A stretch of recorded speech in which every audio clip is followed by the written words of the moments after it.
Armed drones policing cities, they'll be a reality in the state of North Dakota. Law enforcement, they've been given the legal green light to use both tear gas and taser drones, thanks in part to a zealot lobbyist pushing for the project. Now, this is called House Bill 1328. It gives the go-ahead for drones with, quote, less than lethal weapons, less than lethal including taser and tear gas. We need to not forget, Jose, that although they are considered less than lethal, they're not exactly bullets. They have killed, and I'm speaking of tasers here, 39 people this year so far. Can you imagine beanbags, rubber bullets, tear gas, and tasers coming out of drones? It's crazy. Yeah. It's crazy. I think we're entering into really, really great territory with these laws that allow these technologies that are not proven completely safe from being hacked on air, from being controlled by someone else, to carry weapons now. I think that the country, the different states are taking very different approaches to this drone issue. Just this week, California is considering passing a bill against trespassing with drones, for making illegal for someone to fly a drone over private property without permit. So we see how disparate is the approach.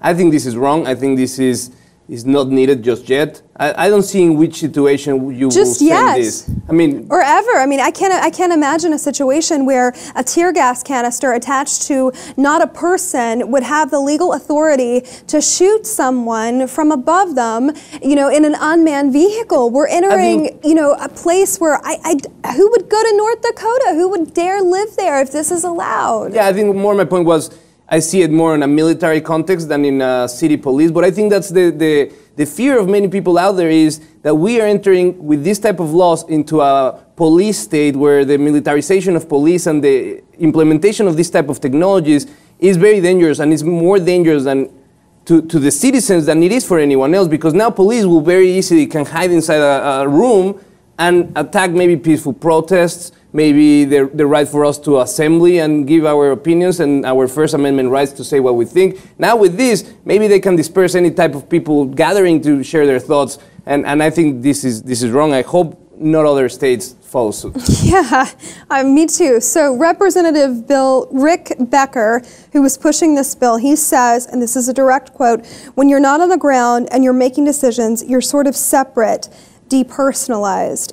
You think? Just a little bit there. I can't imagine. I would sue the shit out of whomever. If I ever got tased from a drone, can you imagine? Oh my goodness. I like that point, because exactly shows how short-sighted they are. They don't even go through the due diligence of finding the legal implications and what it could happen if someone dies, if someone gets hurt without reason by the use of these technologies.